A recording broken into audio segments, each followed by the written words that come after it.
Coverage you can count on at 11 starts now.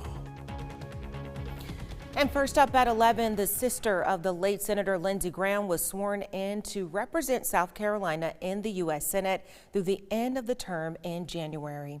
Thanks for joining us at 11. I'm Annette Pegler in for Adriana Lawrence. Darlene Graham will hold the seat until voters elect a new senator. News Nation's Rashad Hudson reports. So help you God. I do. With her hand raised inside the Senate chamber, Darlene Graham took the oath of office to fill the seat left vacated by her late brother, Senator Lindsey Graham. The ceremony marked an emotional moment for the Graham family and for senators who served alongside her brother. And I've known her obviously for many years, and I think she's a wonderful interim. South Carolina Republican Congressman Joe Wilson called it a great pick. And I appreciate Governor Henry Master appointing her and not some kind of political intrigue.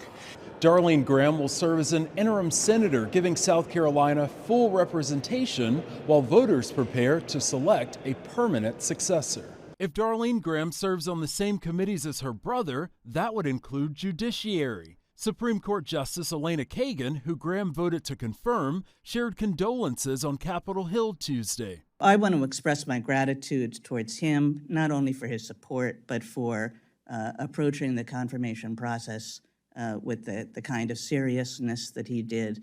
Graham faces the potential of an immediate high-profile vote on whether to advance Attorney General nominee Todd Blanche for confirmation. Rashad Hudson, News Nation, Washington. As people across South Carolina remember Lindsey Graham's legacy in politics, many are also looking back at the place that shaped both him and his sister. A small town just outside of Clemson is where their story began. Taylor Farmer is in Central in Pickens County, where the people who knew them long before Washington say their small town roots never left. Before the campaigns, the Senate hearings, and the national headlines, Lindsey and Darlene Graham were just kids growing up right here in Central. Locals tell us their family's liquor store once occupied the space right here in the corner of downtown, and their family's home was right here next door. The house where Lindsey and Darlene Graham grew up looks different these days. It's now a restaurant. But to longtime residents, it'll always be the place where the Graham family built their life together. A home filled with memories, dreams, and the small town values that shaped them. That sense of family became even more important after both of the Graham's parents died. At just 22 years old, Lindsey became the legal guardian of his 13-year-old sister, Darlene. Lindsey has always been there for me, and now I will be there for him. She'll serve as South Carolina's interim senator for the remainder of Lindsey Graham's term. While Darlene built her career outside elected politics, service has long been part of her own story. She spent nearly 3 decades in South Carolina state government, focusing on workforce development, vocational rehabilitation, and services for the blind. People in Central say it's that same commitment to service and the values rooted in this community that will help her carry on her brother's legacy from here. He was certainly a favorite son and will always be, and as his sister certainly has and been a part of his life, she's been a part of the community as well. And that was Taylor Farmer reporting from Central South Carolina. The late senator was up for re-election this year, and the jockeying has now begun to replace his name on the November ballot. A one-week filing period for the special Republican primary will start next Tuesday. The special primary is set for August 11th. If a runoff is needed, it would happen 2 weeks later. You have until July 31st to request an absentee ballot. Early voting will happen August 5th through the 7th. The primary winner will face Democrat Annie Andrews in the November general election. And businessman Mark Lynch says he will run in the special primary. He ran against Graham for the GOP nomination in the June primaries. 5th District Congressman Ralph Norman said he may throw his hat in the ring. Meanwhile, sources telling CBS News President Trump privately showed interest in backing 7th District Congressman Russell Fry, who represents our part of South Carolina. And other potential candidates include 1st District Congresswoman Nancy Mace and Lieutenant Governor Pamela Abbott. Abbott spoke today with News 13's Jevin Mikowski about the late senator's time in office and the importance of his actions on behalf of the state. These big accomplishments that he did for the state, they really gave South Carolina a spotlight. You know, you could go anywhere in the world and most people knew who Senator Lindsey Graham was.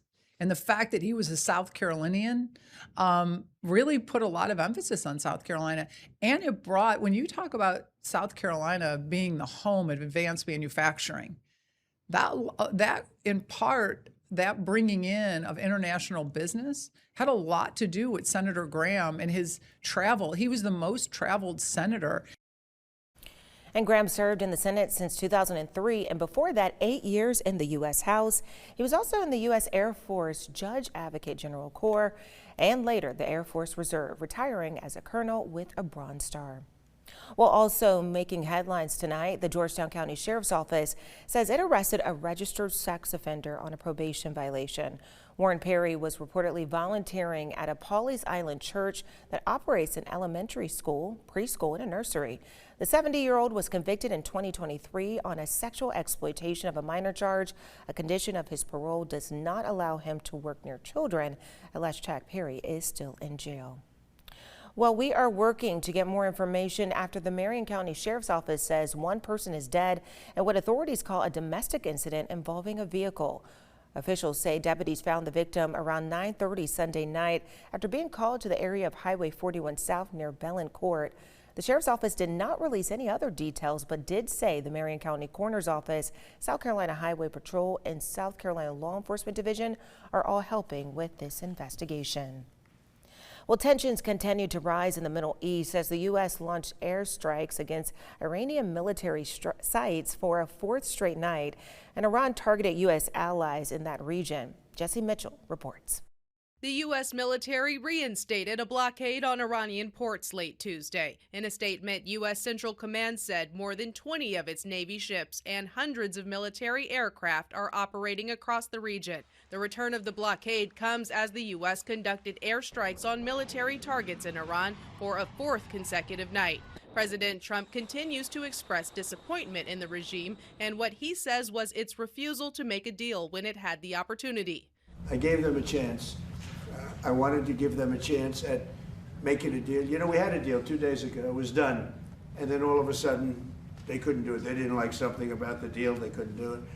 President Trump also said Tuesday he's dropping his threat of tolls in the Strait of Hormuz in favor of Gulf nations investing in the U.S. instead. And they would love to invest more money in the United States at record amounts, and that would be very acceptable. And this way, there's no fee. I don't like the concept of a fee. On Capitol Hill, lawmakers from both sides of the political aisle expressed further concern about the president making decisions regarding Iran without congressional involvement. Now, he should be working with Congress, but you got to work with Congress if you want our help. And he has sort of a go-it-alone approach, which works for a short time but does not work in the long run. Iran's president rejected Tuesday what he called President Trump's rude language against his country and warned the regime would retaliate. Earlier in the day, Tehran released footage of what it said were fresh airstrikes against U.S. allies in the region. Among the nations targeted, Bahrain and Kuwait. Jesse Mitchell, CBS News, New York. And the U.S. Treasury Department said it is committed to disrupting Iran's illicit financial activities and has frozen more than $130 million tied to the Central Bank of Iran. One ER doctor with Grand Strand Health spoke with future physicians and Myrtle Beach Fire Department employees about drownings involving children. Dr. Stephanie Radu says Myrtle Beach ranks among the highest in the country for these types of incidents. Radu says a drowning can happen anywhere from the ocean to swimming pools and retention ponds. She says children on the autism spectrum face an even higher risk because they are more likely to wander and are often attracted to water. Typically, when I'm seeing parents come in with an episode of drowning, they're always saying that it was just a second that the child was gone. And so it only takes a moment where someone wasn't keeping their eyes on the kid.